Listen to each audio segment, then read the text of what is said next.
Dogs wanting to be on YouTube. This is Meg. Do the intro. Tell the viewers what's happening.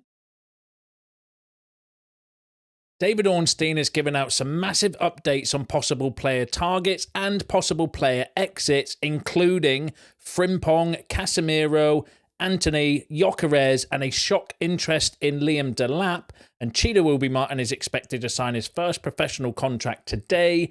This plus all the latest Manchester United news and transfer news that will keep you right up to date with everything. Welcome to Man United Review. My name's Jamie. Before we get into it, please smash a like on the video. Let's jump straight into it.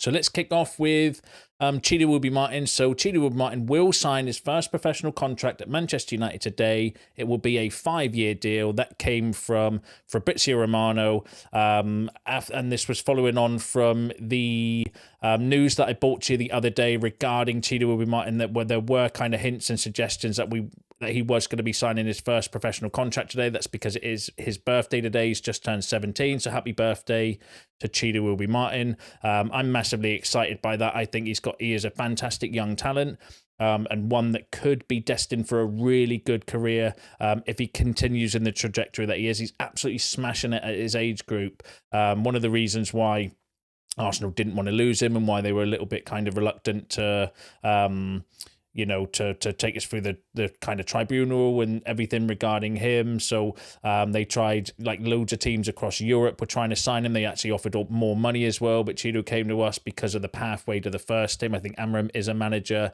that will continue the tradition of giving youth an opportunity as well. So I'm massively excited about the future for Chido Obi-Martin, and genuinely kind of hope that we can continue to develop him in the right way.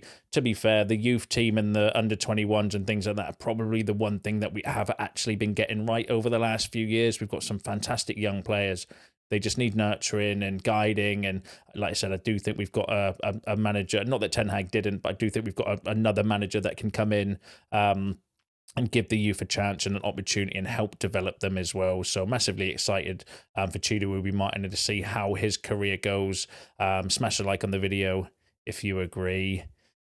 Now let's go through the David Ornstein news. Now, David Ornstein, in my opinion, is the most credible journalist in world football at the moment. He's absolutely on fire when it comes to football news and transfer news and stuff. He's come out with a kind of report and update today, not just on player exits, but also incoming. So we're going to run through some of the highlights and the takeaways and the kind of key things that I kind of observed in the piece. So firstly, we'll go through the exits. So he was saying that Antony is the most obvious player United could sell to raise fund. Amram may try to remold him as a wing-back, but unless he sparks a turnaround, an exit appears the most likely outcome. If United can find a buyer willing to pay enough money.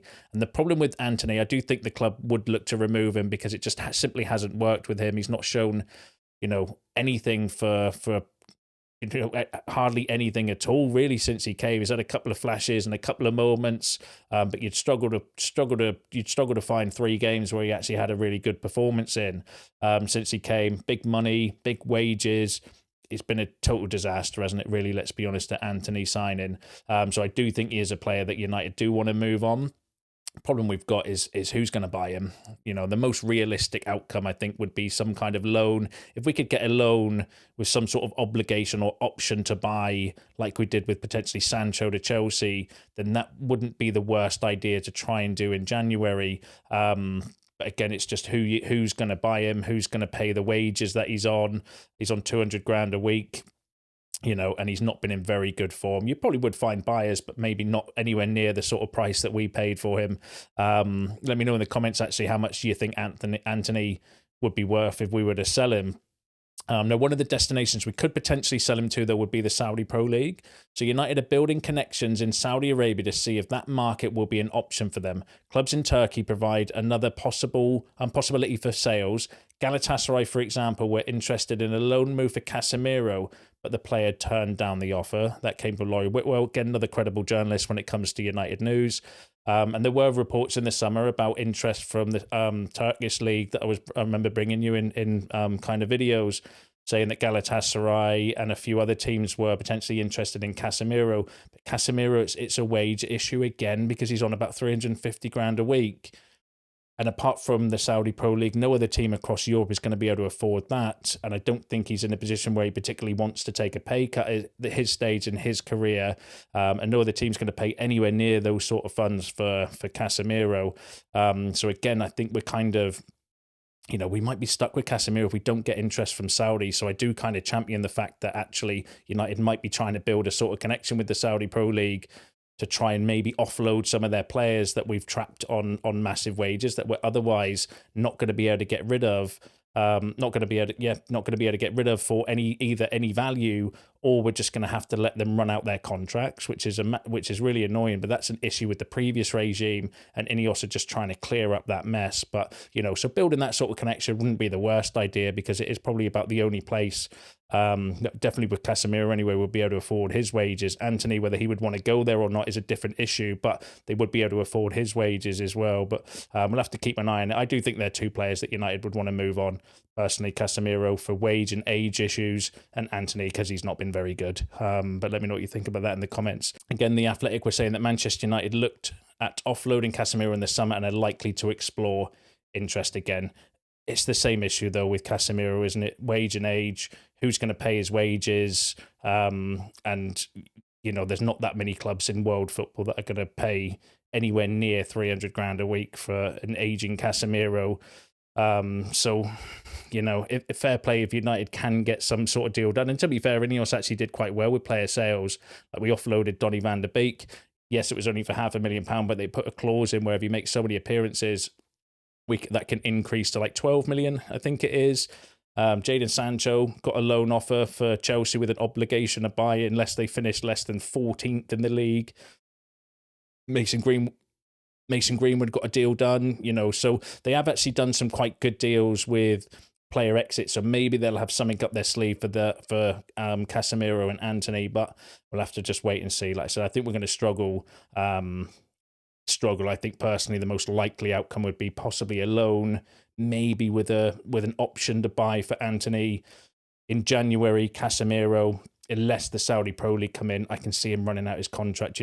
I genuinely can, because I don't think there's going to be any interest from anywhere else, and he doesn't look the sort of player to me that's going to be in a big rush to give up 350 grand a week personally. But we'll have to wait and see.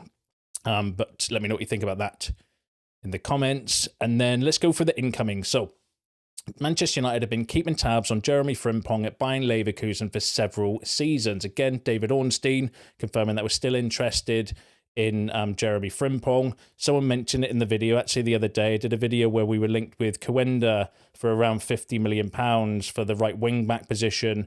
Fair play for the shout-out in the comments, suggesting that actually Frimpong has got a £34 million release clause, and he's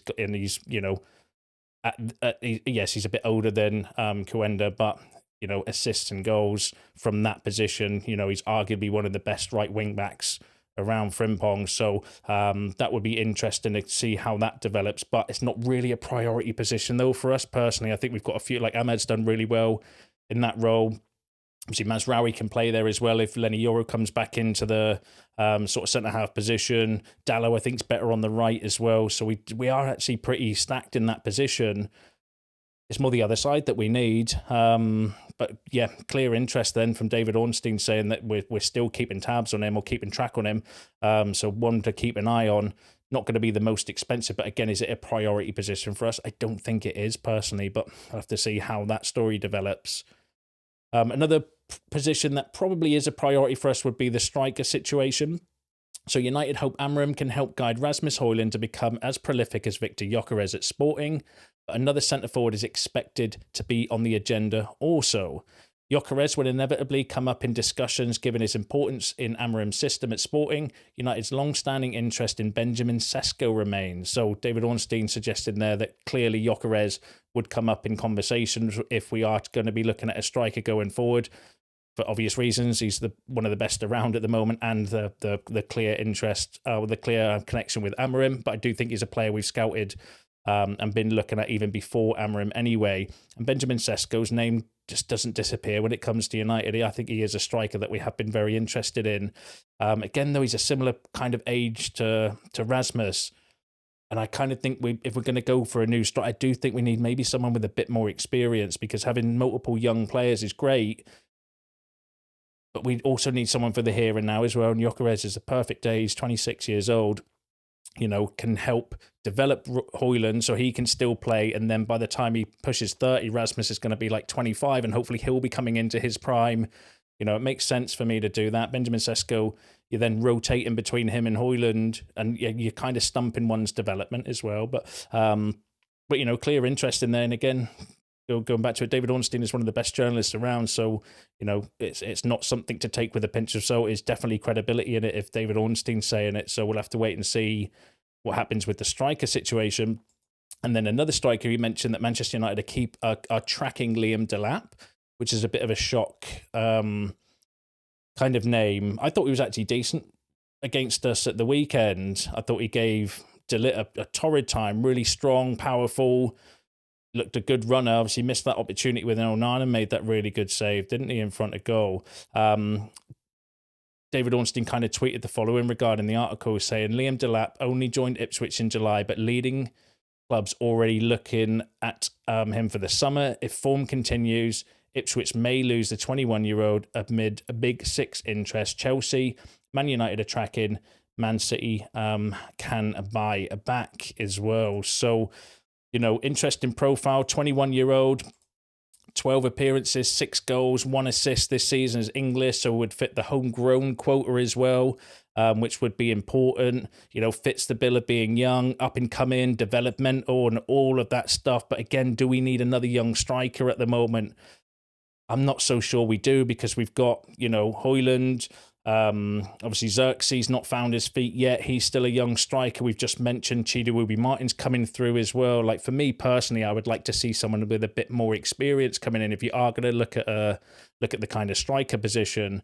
But you know, maybe they are just looking at the future as well. Maybe they're kind of thinking, well, actually, we want players that are going to be ready, you know, in 2 years' time, in which case it would maybe fit the mold of that. But there's the clear City connection then, which I know is going to cause a few people a bit of an issue. Plus, they have a sell-on clause as well, so we would be effectively lining City's pocket with that deal. And they have a buyback option as well. So definitely like a surprise name. That's for sure coming out. One we need to keep an eye on, because like I said, it's come from David Ornstein, the most credible journalist around, in my opinion. So we'll have to kind of see how that story develops. But let me know what you think about that in the comments. And then the final piece from the article was regarding the midfield, where Ornstein said that Manchester United are also likely to want a mobile, creative player to operate in one of the deeper midfield roles. Now, I like that kind of profile of midfield. We didn't mention any names in there. You can let me give us some examples of who you think would fit that kind of mold in the comments. So a mobile, creative player. So that's somebody with a bit of pace and mobility in midfield, which is something neither Casemiro or Eriksen have. And creativity as well, which is something that Ugarte doesn't necessarily have as well. So I think that would be a good profile of player to bring in. If you could get somebody that's got the kind of legs and the work rate and the energy of Ugarte, let's say, but also has the kind of creativity of like an Eriksen, do you know what I mean? Then that actually would be like a really interesting profile of midfielder to bring in.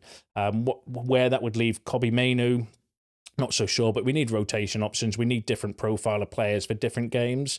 And then potentially Kobbie could play as one of the number 10s going forward as well, or to rotate around. So that's a really interesting update from David Ornstein regarding midfield, someone with mobility and creativity. And I do think we lack both of those when, especially when Ugate's not playing. Like, we saw the difference between the Ipswich game when we had Casemiro and Eriksen in midfield compared to the game last night against Bodo Glimt, where we had Ugarte in midfield, because he gives us so much energy. And even under Van Nistelrooy, when he was playing Casemiro alongside Ugarte, like the difference is night and day, where you don't have that kind of pace in midfield, in my opinion. So I do think that is an area to keep an eye on going forward. Let me know what you think in the comments. Let me know what you think about all the other topics discussed in today's video, because that is you all up to date with the latest Manchester United news and transfer news. Smash a like on the video on your way out. Subscribe to the channel if you are new. See you in the next one.